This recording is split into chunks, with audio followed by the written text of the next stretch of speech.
Throughout all of time and history, mankind has been seeking the perfect society, hasn't it? The idea of a utopia where people get along, where everything is fair and just, and people no longer have cats as pets.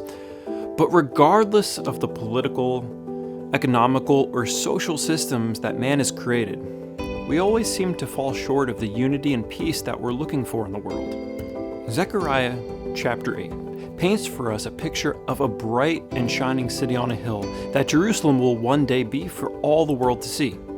In verse 4 and 5, we see the generations coming together in unity.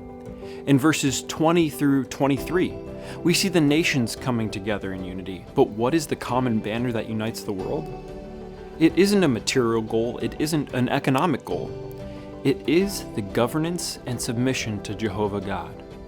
Let's look at verses 22 and 23 together. Many peoples and strong nations shall come to seek the Lord of hosts in Jerusalem, and to entreat the favor of the Lord.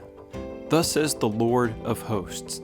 In those days 10 men from the nations of every tongue shall take hold of the robe of a Jew, saying, Let us go with you, for we have heard that God is with you. You see, no matter how hard people fight for and try to create paradise, it is, for the time being, lost. Without God at the center of our culture, we are stuck in the same cycle of sin and rebellion, trying to make ourselves invulnerable to the judgment of God, just like the Tower of Babel, and we decry his actions as if we know better. But here's the thing. Without God as the center of our culture, just like in Israel, we're bound to fall apart. Zechariah 8 shows us that one day God will return and establish an earthly kingdom, but it also shows us the way that we as a church can have unity with one another.